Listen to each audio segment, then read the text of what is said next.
કેરીના રસનું સેવન ઘી અને સૂંઠ મિક્સ કરીને કરવું જોઈએ.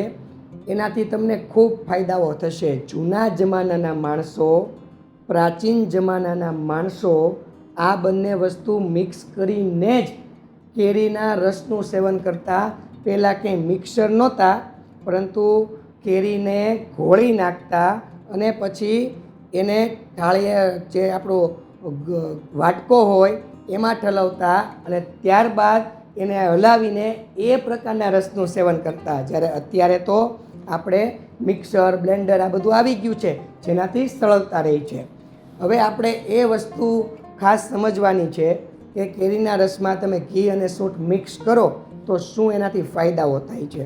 તો સૌ પ્રથમ ફાયદા છે કે કેરીના રસમાં તમે જે ઘી અને સૂંઠ મિક્સ કરો એનાથી વાયુનું શમન થાય છે. અને વાયુનું શમન થાય એટલે વાયુજન્ય દુખાવા હોય, શરીરમાં દુખાવા થતા હોય કે શરીરમાં કોઈ પણ પ્રકારની તકલીફ હોય વાયુજન્ય, એમાંથી તમને મુક્તિ મળે છે. હવે સૂંઠ શું કામ કરે છે? સૂંઠ છે એ દીપન અને પાચનનું કામ કરે છે. તે કેરીના રસને પચાવી જાણે છે, રોજિંદાગ્નિને મંદ નથી પડવા દેતું અને તમને સરસ મજાનું તે દીપન અને પાચનનું કાર્ય કરે.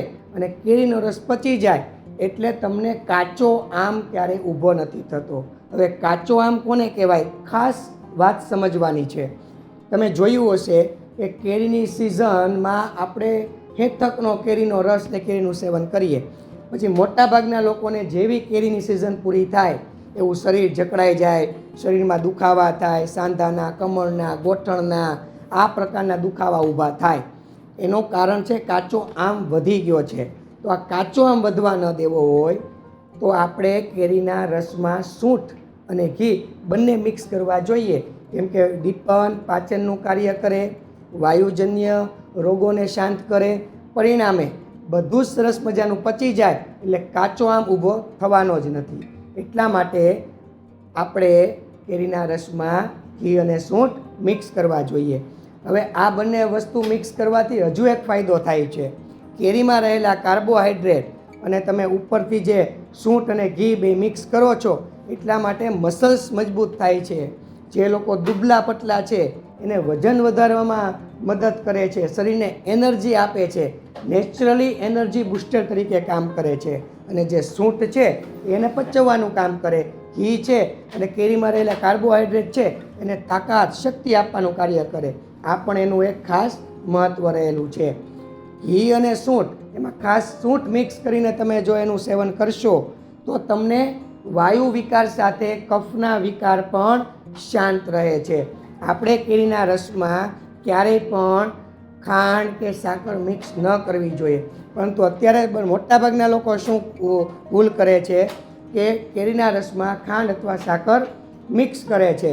હવે ખાંડ અને સાકર તમે મિક્સ કરો અને વધારે પડતી મિક્સ કરો તો સ્વાભાવિક છે એક સમય એવો આવે કે કફ વધવાની નોબત ઊભી થાય. પરંતુ સૂંઠ આવી જાય તો સૂંઠ છે એ કફ વધવાની જે શક્યતા હોય એમાં તમને ઘટાડો જોવા મળશે. એટલે કે એ કફ થવાની શક્યતાઓ વધવા નહીં દે.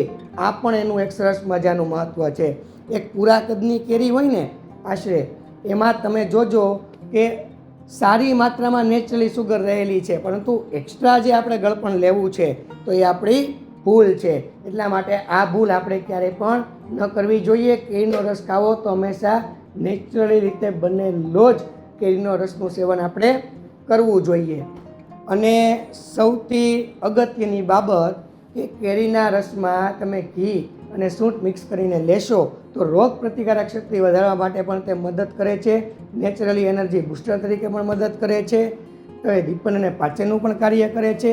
આ બધા ફાયદાઓ થાય છે અને સાથે સાથે કબજિયાતની સમસ્યામાંથી પણ તમને મુક્તિ અપાવે છે. કેમ કે ઘી છે તે રેચક ગુણધર્મ ધરાવે છે અને કેરીના રસમાં તો ઓલરેડી કેરીમાં રેસા તો છે જ, પરંતુ ઘી મિક્સ કરશો એટલે ઘી અને કેરીનો રસ બંને મિક્સ થાય એટલે તમને કબજિયાતની સમસ્યામાંથી પણ મુક્તિ મળે છે. આપ સૌને મારા પ્રણામ. જય ધન્વંતરી.